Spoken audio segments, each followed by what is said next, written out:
Students, आज हम क्या करेंगे? आज हम करेंगे टाइप थर्ड। ठीक है, टाइप थर्ड। अब मुझे बताओ क्वेश्चन नंबर जो 8 है उसको आप कैसे सॉल्व करोगे? अगर लिखे find the ratio between 10 man and 12 dogs, तो क्या आप ऐसे करोगे कि मैन का रेशो और डॉग का रेशो 10 है एंड 12 है, तो 2 4 ज़ा 10 एंड 2 6 ज़ा 12। इस तरीके से आप लोग सॉल्व करोगे इसको। अगर आप इस तरीके से सॉल्व कर रहे हो तो ये पूरी इक्वेशन गलत है, ये पूरी चीज़ गलत है। क्यों? क्योंकि देखो रेशो किसके बीच में पूछा? Man and dogs. क्या मैन एंड डॉग्स कहीं से कुछ इक्वल है? अगर यहाँ पे रेशो होता डॉग डॉग का तो सही होता, यहाँ पे मैन मैन का होता तो होता। रेशो हमेशा दो सिमिलर क्वांटिटी के बीच होगी।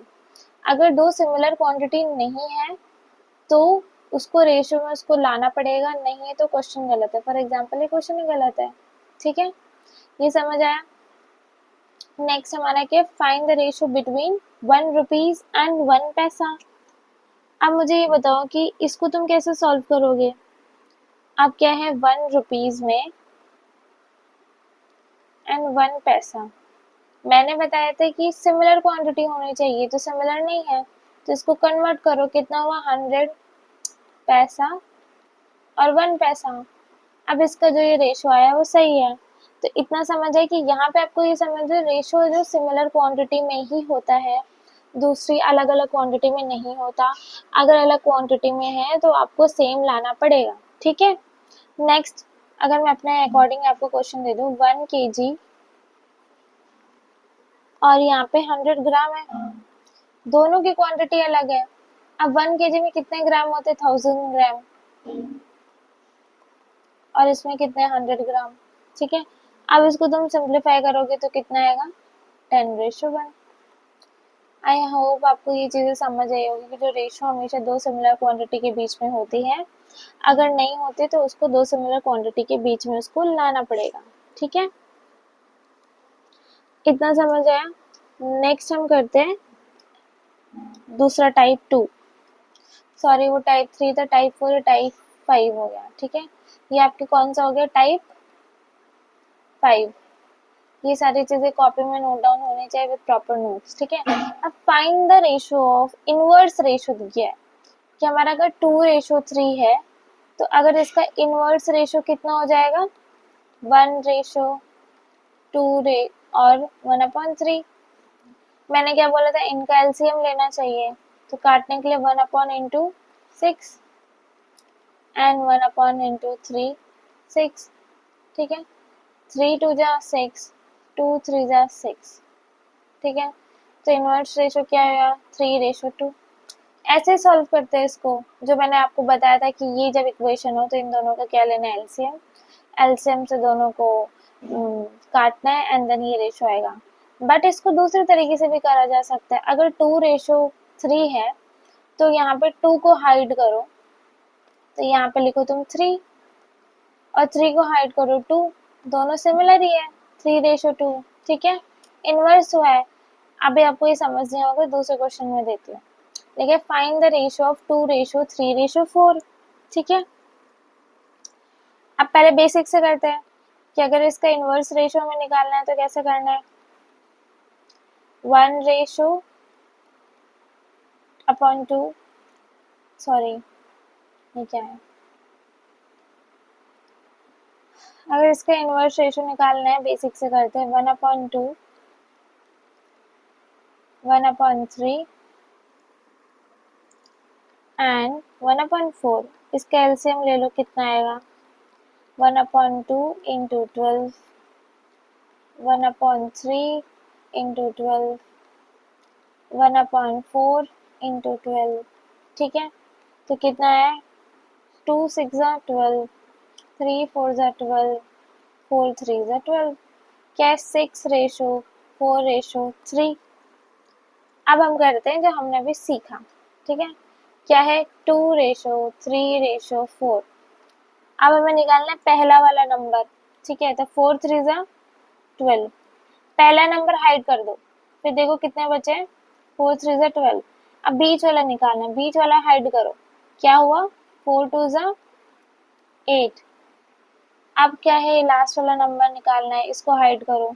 3 2 जा 6, तो 2 6 जा 12, 2 4 जा 8, 2 3 जा 6। है सिंपल सा ही क्वेश्चन, बट आपको पता होना चाहिए कि ऐसे क्वेश्चन को आप कैसे डील करते हो, सॉल्व कर सकते हो। आप इस अकॉर्डिंग कर सकते हो, बट अगेन ये बहुत लेंदी है। जो मैंने आपको छुपाने वाला बताया वो इक्वल के साइन में छुपाने वाला करना है, और जो इन्वर्स रेशियो वाली चीजें आएंगी, ठीक है। आगे जब आप धीरे धीरे क्वेश्चन करोगे, ये सारी चीजें कॉन्सेप्ट आपकी अप्लाई होंगी, देन आपको ये चीजें समझ आएगा, ठीक है। अब नेक्स्ट आते हैं हमारा ऐसे टाइप का क्वेश्चन। तो पहले लिख लेते हैं कि हमारा ए रेशो बी क्या है, 2/9, 1/3। बी रेशो सी कितना है, 2/7, 5/14। एंड सी रेशियो डी कितना है, 7/10, 3/5। अब हमें क्या फाइंड करना है, ए रेशो बी रेशो सी रेशो डी। इसको भी आप वैसे कर सकते हो इनवर्स की तरह, ठीक है, अगर आपको करना है तो। लेकिन इसका पहले सबसे पहले हमें क्या करना है, जो सिमिलर वाले नीचे वाले हैं उसको काटना है। जैसे 3 1 जा 3, 3 3 जा 9, सिंपल फॉर्मूला है। 7 1 जा 7, 7 2 जा 14, एक ही टेबल से कटेगा। 2 5 जा 10, सॉरी 5 2 जा 10, 5 1 जा 5, ठीक है। तो ये क्या बना हमारा, अगेन जब ये कितना हो गया, अब इसको मैंने क्या बोला था कि a इंटू डी और c इंटू बी। तो क्या हुआ, a इंटू डी कितना हुआ, ऐसा क्रॉस मल्टीप्लाई करना है इसमें, जो भी आपका आया इसको क्रॉस मल्टीप्लाई करोगे। तो a इंटू डी कितना हुआ, a रेशो b कितना हुआ, 2, 3 1 जा 3। अब क्या लिखा है, b रेशो c, अब क्या हुआ, 2 2 जा 4, तो b रेशो c कितना हुआ, 2 2 जा 4, 5, ठीक। c रेशो d 7, 3 2 जा 6। अब आपके पास सारी चीजें रेशो आ गई है। ये आपको मैंने बताया था, ये आपको कैसे सॉल्व करना है। a रेशो b अगर 2/3 है, b रेशो c 4/5 है, एंड c रेशो d है, तो क्या है 7/6। अब मुझे फाइंड करना है a ratio b ratio c ratio d। a find करने के लिए इन सबको पूरा क्या करेंगे, मल्टीप्लाई। 7 4 जा 28, 28 इंटू 2 कितना हुआ, 56, ठीक है। 6 5 30, 30 इंटू 3 कितना हुआ, d निकाल रहे हैं, क्या हुआ 90। अब मैंने बोला था कि जब भी हमें निकालना है b और c, तो फर्स्ट इक्वेशन देखो, a है तो a कितना है हमारा 2, 2 में हमने इसको कितना मल्टीप्लाई किया कि कितना आया 56, तो हमने कितना मल्टीप्लाई किया 28 से। तो 3 को भी किससे मल्टीप्लाई करेंगे, 28 से, ठीक है। तो कितना आंसर आया 84। सेम अब देखो b हमारा कितना है 84, ठीक है। एक्चुअल में b हमारा कितना है 4 में हमने कितना मल्टीप्लाई किया कि 84 आए 21 से, ठीक है। तो 5 को भी किससे मल्टीप्लाई करेंगे 21 से, कितना आएगा आपका 105।